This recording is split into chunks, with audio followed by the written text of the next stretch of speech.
আপনাদের অনেকেরই ফেসবুক প্রোফাইলে ইউজার নট এলিজিবল দেখাচ্ছে। এই যে স্ক্রিনে দেখতে পারতেছেন ইউজার নট এলিজিবল। আমরা মূলত জানি ইউজার বলতে ব্যবহার করা এবং নট এলিজিবল মানে গ্রহণযোগ্য নয়। মানে আপনি যে ফেসবুক প্রোফাইলটা এতদিন ইউজ করে যাচ্ছেন সেটা এখন দেখাচ্ছে কি ব্যবহারযোগ্য নয়। সেক্ষেত্রে এই সমস্যার সমাধান কীভাবে পাবেন, এই ভিডিওটা যদি আপনারা ফুল কন্টিনিউ করেন তাহলে বুঝতে পারবেন কেন ফেসবুক এটা দিচ্ছে আর কীভাবে সমস্যার সমাধান পাওয়া যাবে। সো ভিডিওর মূল অংশে যাওয়ার আগে অবশ্যই একটা আপনাদের কাছে রিকোয়েস্ট, ভিডিওটি অবশ্যই লাইক করবেন এবং শেয়ার করে দেবেন আপনাদের বন্ধুবান্ধবের মাঝে।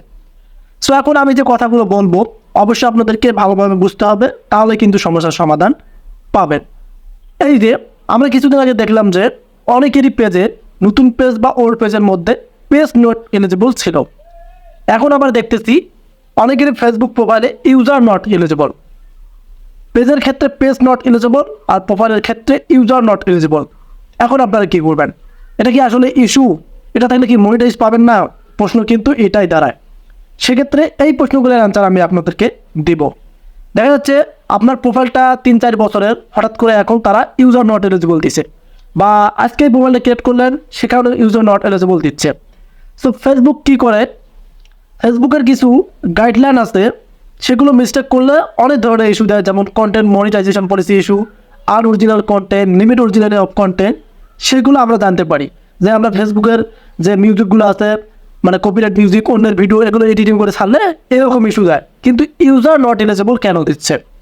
এটা কোনো ইস্যু নয়, আপনারা বুঝতে হবে এটা কোনো ইস্যু নয়। যেমন পেজের মধ্যে পেজ নট এলিজিবল এবং ফেসবুক প্রোফাইলের মধ্যে ইউজার নট এলিজিবল, এটা কোনো ইস্যু নয়। এখন বলতে পারেন কেন ইস্যু নয়? ইস্যু এ কারণে নয়, আপনারা প্রথমত কী চেক করবেন আমি আপনাদেরকে বলতেছি। ফেসবুক প্রোফাইলের ক্ষেত্রে আপনারা ইনস্টিমেটসে যাবেন, ইনস্টিমেটস থেকে আপনারা চেক করবেন কন্টেন্ট মনিটাইজেশন পলিসি ইস্যুটা টিক মার্ক আছে কিনা। যদি সেখানে টিক মার্ক থাকে তাহলে এই দিকে যে ধরনের ইস্যু দেখ না কেন, unoriginal content, limit originality of content, page not eligible বা ইউজার নট এলিজিবল, যত ইস্যু দেখ না কেন এগুলো ইস্যুর কোনো কি মূল্য নেই।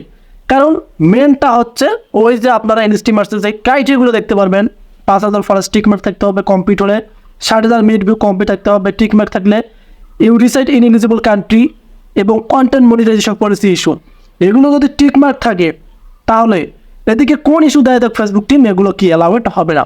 সেক্ষেত্রে আপনারা কোনো দ্বিচিন্তা থাকবেন না, নিয়মিত ভিডিও আপলোড করে দেবেন। কারণ পেজের ক্ষেত্রে ফেসবুক প্রোফাইল থেকে আর্নিং করা সম্ভব আছে, সেটা হচ্ছে রিলস ভিডিও, এবং অনেকে ইনস্টিমেট সেট আপও পাচ্ছে।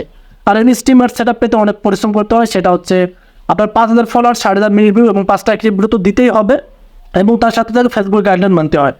আর রিলসের ক্ষেত্রে আপনি নিয়মিত রিলস আপলোড করে দেবেন, ফেসবুক টিম আপনাদেরকে তখন অ্যাড অন রিলসটা সেট আপ অপশন দেবে।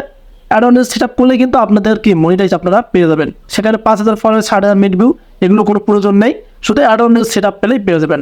সো আশা করি আপনার ক্লিয়ার করে বোঝাতে পারছি যে ইউজার নট এলিজিবল এটা কোনো ইস্যু না, বা পেজ নট এলিজিবল এটাও কোনো ইস্যু না। এরা ফেসবুকে মাঝে মাঝে এরকম করে, মানে ফেসবুকে আপডেটিং বা ফেসবুকের কিছু তারা ইস্যুতে এগুলো দেয়, মানে অডিয়েন্স বা ক্রিয়েটরকে তারা দুশ্চিন্তায় ফেলায় দেয় যে আপনি আসলে কাজ করবে কি না। সো একটা বিষয় মাথায় রাখবেন, যারা ফেসবুকে ভাইরাল হয় বা ফেসবুকে দাঁড়ায় তারা কিন্তু কি ডাউন খায় না। আর ইউটিউবের ক্ষেত্রে অন্যরকম, ইউটিউবে দেখা যাচ্ছে আপনি একটা চ্যানেল দাঁড় করালেন, আপনাদের ভিউজ কিন্তু ডাউন হয়, মানে দেখা যাচ্ছে আজকে এত ভিউ পেলেন, পরে দেখা যাচ্ছে ভিউ কমে যায়। সেক্ষেত্রে ফেসবুকের মধ্যে যত আপনি একবার দাঁড়াবেন, ফেসবুকে কিন্তু ভিউ হয় অনেক। কেন ভিউ হয়? ওই তো প্রথমত আপনাদেরকে পরিশ্রম করতে হবে। সেক্ষেত্রে user not eligible, page not eligible এগুলো কোনো ইস্যু নয়। আপনারা নিয়মিত ভিডিও আপলোড দিয়ে যান এবং যে ক্রাইটেরিয়াগুলো আছে ফেসবুকের সেগুলো গাইডলাইন মোতাবেক কমপ্লিট করবেন, তাহলে ফেসবুক থেকে মনিটাইজ পাবেন। আর মনিটাইজ পেলেই কিন্তু আপনাদের আর্নিংটা শুরু হবে। সো আজকের ভিডিওটি ছিল এই পর্যন্ত। আপনাদের কেমন লাগলো? যদি ভালো লাগে অবশ্যই কমেন্ট করে জানাবেন। নিয়ে আসবো আবারও আপডেট ভিডিও। সে পর্যন্ত ভালো লাগবে, আল্লাহ হাফেজ।